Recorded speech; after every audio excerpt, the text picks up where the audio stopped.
Welcome back everybody to part 2. It's going to be the continuation, the operations section of Let's Pass NREMT, the game show where we spend entirely too much time to pass an exam to get a job that pays entirely too little. Let's get out of here. We're going to be starting things off with equipment. If you guessed that we were going to be talking about the exact equipment you've been studying and using in your course, or probably the entirety of it, you were correct. For NREMT, it's more important to know when we use things and when we don't use things. You need to know the flow rate for the different oxygen application devices, being non-rebreather, nasal cannula, as well as BVM. Be able to identify which situations you would use a non-rebreather over a nasal cannula. Also know that oxygen tanks are marked with green.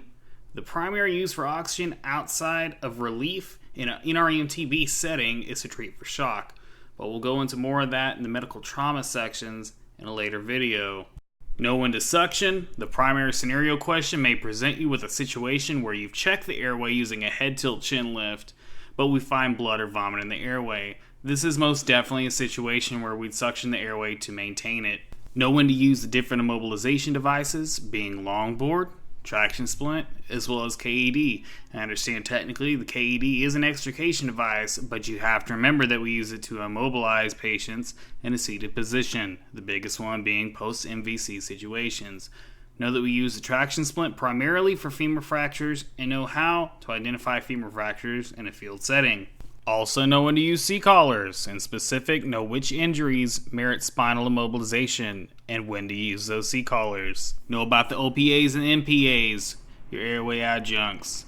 Know when we don't use them. Just a refresher, we do not use OPAs when there is a gag reflex, and we don't use MPAs when there is head trauma. We only use airway adjuncts on unresponsive patients. Know about your AED, primarily what to do when it says shock advised or no shock advised. Refresher, if it says no shock advised, you need to get right back to chest compressions. So let's go ahead and do a practice question that we might see related to equipment.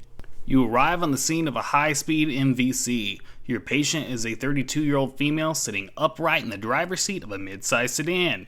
The patient is complaining of extreme pain to the right leg. You notice the right leg is deformed and is shorter than the left leg. What piece of equipment would be best to apply first in this scenario? Your options are traction splint, triangular bandage, KED, or cervical collar. Go ahead and work through this in your head, pause the video, and when you think you've got the answer, go ahead and hit play. Alright, so if you picked cervical collar, good job. If you picked anything else, you done goofed, and you fell for the classic NREMT gotcha. So let's talk about it.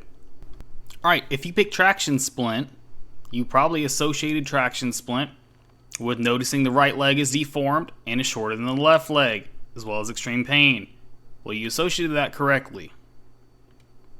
If you pick triangle bandage, I have no idea why you picked that. As far as the KED, if you pick KED, you probably associated that with the patient sitting upright in the driver's seat of the mid-size sedan post-MVC. Good job associating that.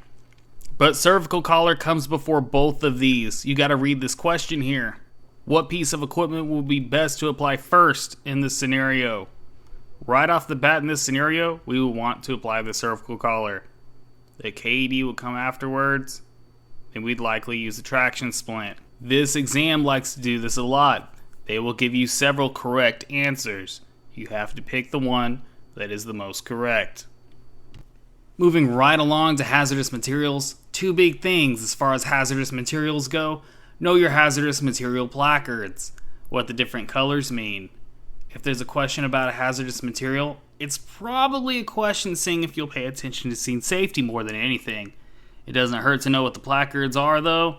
I've seen those questions pop up multiple times in the times I've taken the NREMT. I'll be linking an article below in the description that goes over the different placard colors and what they represent. As far as biohazardous waste goes, with this they basically want you to know that all biohazard waste, be it blood, vomit, feces, urine, etc., goes in the biohazard bin. Additionally, they want you to know the proper steps to take if you're exposed to it. Alright, so let's do a practice question. You arrive on scene of an MVC. There's been a lot of those today. A tanker has rolled over and is leaking something onto the highway. A man is waving you over towards him and appears to be bleeding from the head and in distress. What is the next best course of action? Your options are: attempt to identify the placard on the tanker and advise dispatch, immediately make contact with the patient and control bleeding, immediately begin start triage, immediately apply a cervical collar to the patient. Alright, work through this, press pause. When you think you've got the answer, hit play, and we'll talk about it. Alright, if you pick the first option, good job. Attempt to identify the placard on the tanker and advise dispatch. As much as we don't like calling dispatch, this is a situation that absolutely merits it for scene safety purposes. You do not want to run on that scene until you know what this tanker is leaking onto the highway. Okay? This patient could be experiencing these symptoms because of whatever chemical this is. Okay? So immediately making contact and controlling bleeding is not safe for you to do. Immediately beginning start triage, same situation. This also applies to our fourth option, which would be immediately applying a C-collar to the patient. I'm sure all of these need to be done, but they can be done once the scene is safe. You can't help somebody if you're incapacitated. The last and final point we're going to hit under operations is personal safety. We're not going to spend too much time here because a lot of this is common sense. Wear gloves, wear your seatbelt, drive safely, don't pursue any situation that is unsafe to you in any manner. It sounds silly, but I've seen some questions where the answer probably was something as simple as that. It's important though, it's one of the first things we learn in EMT school, and it's the first thing that gets blurted out of everybody's mouth when we practice skills. BSI scene safe. Personal safety is arguably the most important of all EMS operations. Without safety, the patient will be without you and therefore without care. Okay, so let's go into a question that relates to what we're talking about. A patient that you are assessing suddenly becomes violent and states that he's going to grab a knife and stab you guys with it. What's your next course of action? Our options are: fight back against the patient, attempt to restrain the patient, leave the scene and contact law enforcement, or try and convince the patient to calm down. So work through this in your head, pause the video. When you think you've got the answer, hit play. Alright, if you picked leave the scene and contact law enforcement, good job. If you picked anything else, that's not safe. Alright, fighting back against the patient, he's got a knife, not safe. Attempting to restrain the patient who has a knife, not safe. Trying and convince the patient to calm down is not safe. You gotta get out of there. Alright, that wraps up part 2 of this video series on operations. Next, we're going to be moving on to trauma problems. Okay, if you like this video, give it a thumbs up.